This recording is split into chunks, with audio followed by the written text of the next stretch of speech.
We did a short overview of Romans in the last episode that we did, and we're going to start with chapter 1.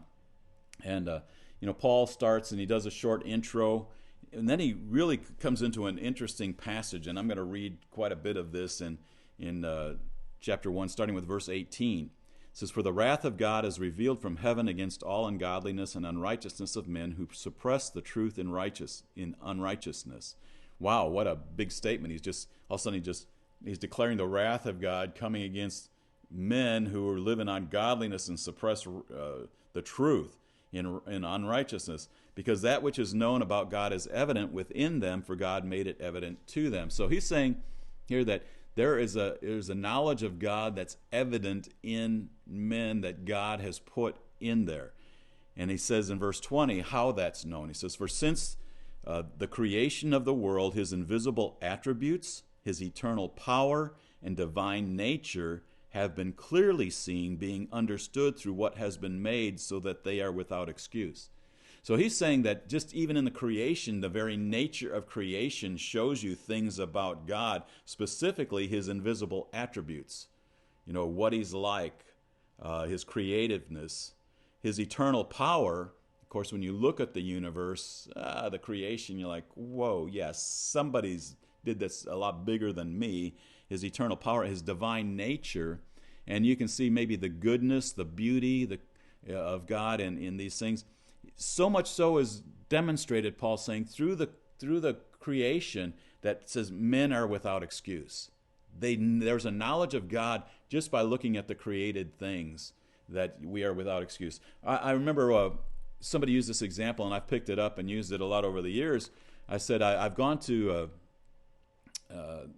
Mount Rushmore, I think 3 times in my life, and I've stood there and I've listened to people, and I never heard anyone say, "Wow, look what rain and wind and natural processes have done to the side of that mountain. That looks like Abraham Lincoln. That looks like George Washington." Nobody thinks that, because just by the very nature of how defined the features are of the faces in that mountain, nobody thinks that they just happened. There was a creator. Somebody created that, and that's the same thing with looking at what's around us. There's such a specificity. There's such detail, such majesty, that someone created it. It didn't happen. There's a creator. So Paul's just saying you're without excuse. And go on in verse 21, it says, "For even though they knew God, they did not honor him as God or give thanks, but they became futile in their speculations, and their foolish heart was darkened. Professing to be wise, they became fools." And that seems to be the theme of the day today in our society. A lot of times that we've become so wise that now we can't tell the difference between a boy and a girl. That's just, oh, you don't know the difference between gender and sex. And we've got this. It's just like, oh, they're so wise and talking about this, and it's like, yeah, who couldn't figure that out? Boy and girl. But we have a problem with it now. Professing to be wise, they became fools. They've dishonored God. They knew him, but they would not honor him as God, it says here.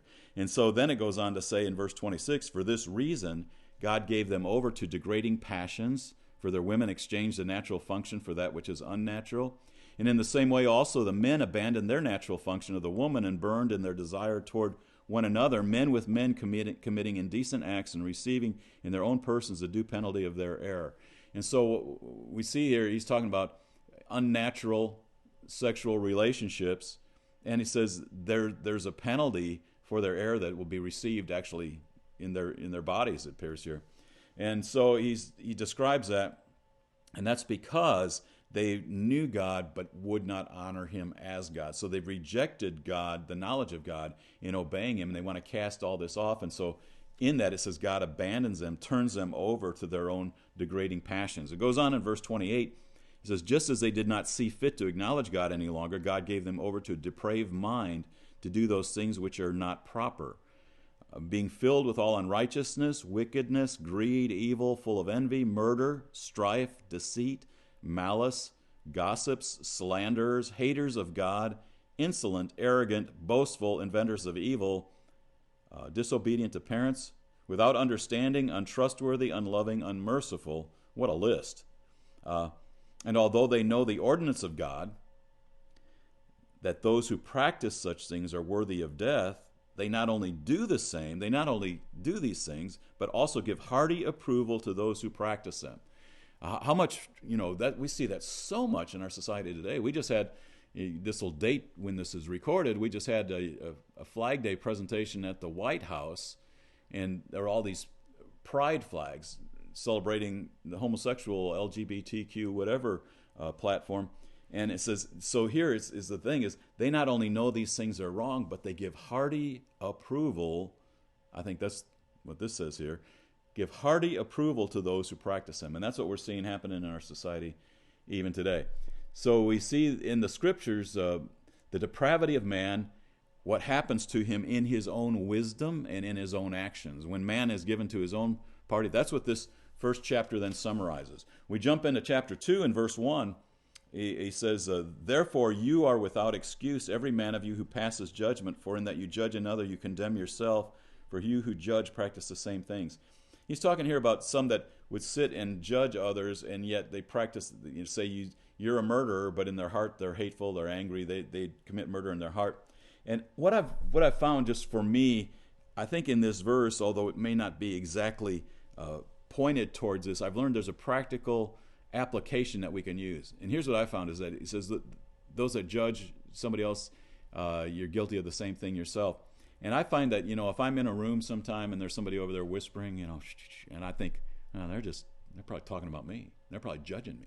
And we have that kind of feeling. It's usually I have that thought because right at that time I probably have some judgments in my own heart that I've been secretly holding towards others. And when I feel that about somebody else, it's just simply because that's what's in me. And so here that verse kind of reveals this, that those that judge another are guilty of the same thing themselves. A lot of times, so you can use that verse. I use it to measure where I'm at, in my relationship with God. Sometimes if I find myself really kind of suspicious of everybody or whatever, what am I doing? If I think they're acting that way towards me, what am I doing towards somebody else? I'm probably doing the same thing that I'm thinking they're doing towards me. So a good verse to use that for. In chapter 2, it goes on and says, he's talking about, he's kind of bringing the impartiality of God, that everyone is under the same condemnation of sin, of death, because of sin. And he goes on in verse 9, he says, there will be tribulation and distress for every soul of man who does evil, of the Jew first and also of the Greek.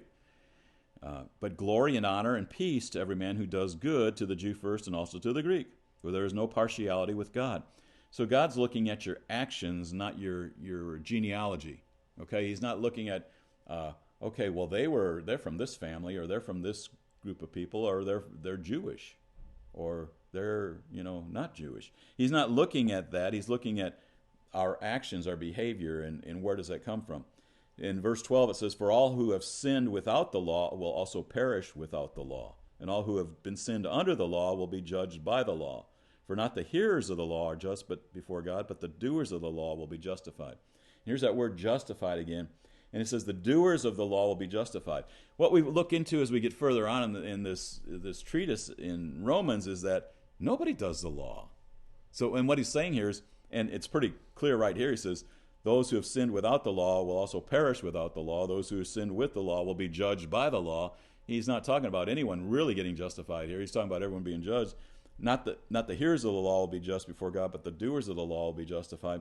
And as we look through, what we find out is there's really only one doer of the law. And it's in him that we find our justification. We were only justified by faith, and he's developing that. But right now he's saying it's not, he's trying to set the argument, it's not who you are, I'm under the law or without the law. It has nothing to do with that. It has to do with your behavior. And as we're going to see, as he sums it up here, all of our behavior falls short. In verse, let's see, where are we? Chapter 2. In verse 23, it says, you who boast in the law, through your breaking of the law, do you dishonor God? For the name of God is blasphemed among the Gentiles because of you, just as it is written. So here he's speaking to the Jewish people particularly, because he's dividing Jew and Gentile and trying to show a little difference here. And he says, actually, you Jews, the name of God is being blasphemed because of your behavior. you're not justified by just being a Jew. Your behavior is what God is viewing and is what actually all the rest of the people are viewing, and they're actually blaspheming God because of you. We're going to cut off there, and we'll pick it up next time.